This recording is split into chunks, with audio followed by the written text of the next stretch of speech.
সুপ্রিয় শিক্ষার্থী বন্ধুরা, টিবিসি মাই স্টাডি চ্যানেলে তোমাদের সকলকে স্বাগত জানাচ্ছি। তোমরা যারা দশম শ্রেণীতে পড়াশোনা করছো, তোমাদের প্রি বোর্ড এক্সাম শুরু হয়ে গেছে।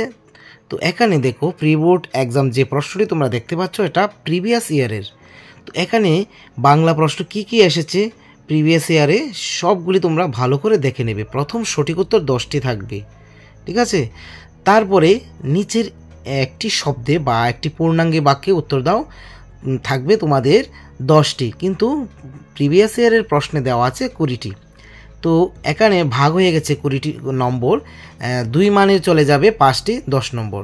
তো এইভাবে এক কথা উত্তর থাকবে 10টি আর 2 মানে থাকবে 5টি 10 নম্বর, ঠিক আছে। তারপরে 5-এর মান থাকবে 2টি, গল্প এবং কবিতা থেকে থাকবে বিকল্প প্রশ্ন থাকবে, প্রত্যেকটি প্রশ্নের বিকল্প থাকবে। আর ছোট গল্প থেকে 2টি প্রশ্ন আসবে বিকল্প দিয়ে, তোমাদের একটি উত্তর করতে হবে, মান হচ্ছে 4। প্রশ্নগুলি সবগুলি তোমরা এক নজরে দেখে নেবে, আমি যা বলছি তোমরা মিলিয়ে নেবে।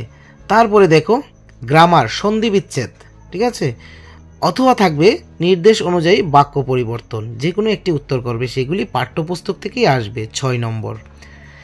তারপরের পেজে আমরা যাচ্ছি, নির্দেশ অনুযায়ী নিচের প্রশ্নগুলি উত্তর দাও।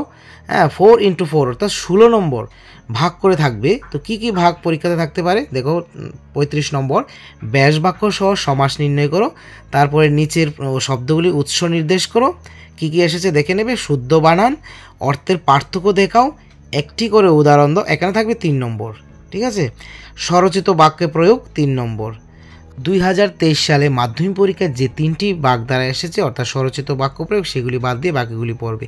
তার মধ্যে কয়েকটা ইম্পর্টেন্ট রয়েছে, তোমরা 2019, 2018 মাধ্যমিক প্রশ্নটা এক নজরে দেখে নেবে। সেই সাথে তোমাদের যে মডেল কোয়েশ্চেনটি প্রকাশিত হয়েছে সেটি, এবং এই প্রশ্নের যা যা গ্রামার আছে বাগধারা সমস্তগুলি শিখে নেবে। তারপর শেষে 41 এবং 42 নাম্বার কি আছে, একটি থাকবে সম্পাদকের নিকট পত্র, তারপরে থাকবে সবার কার্য বিবরণী, 4+4। তোমরা সবার কার্য বিবরণীর সঙ্গে একটি অথবা থাকবে ভাব সম্প্রসারণ, যেটা তোমাদের ভালো লাগে সেটা উত্তর করবে 4 নম্বর। তোমাদেরকে আবারও বলছি যে তোমরা মাধ্যমিক পরীক্ষা 2018, 2019 এবং মডেল কোয়েশ্চেন আর এই প্রি বোর্ড পরীক্ষার প্রশ্নগুলি এমন ভালোভাবে শিখে যাবে, প্রশ্ন হোক, গ্রামারগুলি হোক, এক কথায় উত্তর হোক, সবগুলি এগুলি থেকে তোমরা অনেক অংশে কমন পাবে।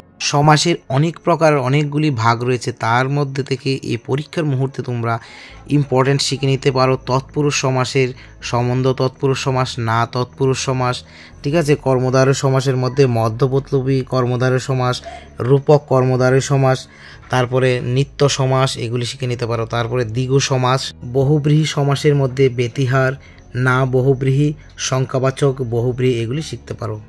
সেই সাথে একটি দ্বন্দ্ব সমাসও থাকবে পরীক্ষাতে। তো আশা করি আমার সুপ্রিয় শিক্ষার্থী বন্ধুরা তোমরা সকলে বুঝতে পেরেছো।